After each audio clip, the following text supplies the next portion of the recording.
Uma uphuphe uhamba nomuntu nihamba ndawonye, kona lokho nje okuncane engikushilo kuchaza into elula kabi ukuthi isivumelwano. Phelela lapho isivumelwano nje. Kusho ukuthi usuvumile lokho uhamba nako, usuvumelene nako. Ngikhumbule ivesi engilithanda kakhulu, Amos 3:3 ethi ebuza umbuzo othi bangahamba bababili ndawonye yini bengakavumelani na? Mbuzo omuhle kabi lo ukuthi nje ukutshela nje ukuthi njengoba senihamba ndawonye senivumelene. Imithetho yemimoya le, umthetho womoya. Akunandaba ukuthi ubuwazi or bongazi, uma uhamba nento ephusheni usuvumelene nayo.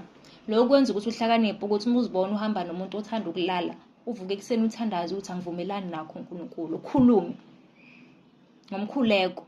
Abanye kuzomela ukuthi nifase ibhandi ngoba nihamba nezinja ezinjani. Ufase ibhandi ukhululeke, usho ukuthi angivumelani nalokho. Hlala enhlane. Angivumelani ngalokho, ngivumelana nalokho. Uma into ingahambisani noNkulunkulu akumelanga uvumelane nayo. Uma ihambisana nayo kumele uvumelane nayo, yabo? Imithetho yomoya kumele uyazi.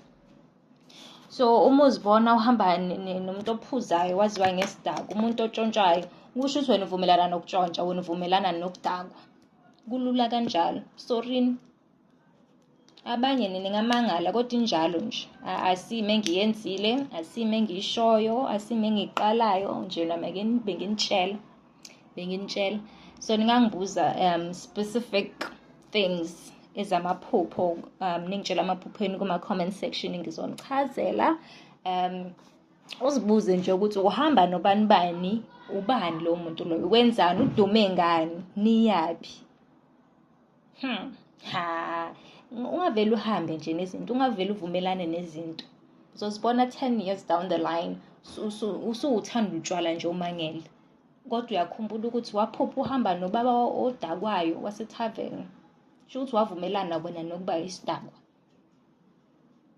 Uzibuza ukuthi indawo usuthanda ukulalana nini 5 years later ngoba wena waphupha uhamba no-aunt wakho olala yonke indawo, nawe usuyalala yonke indawo.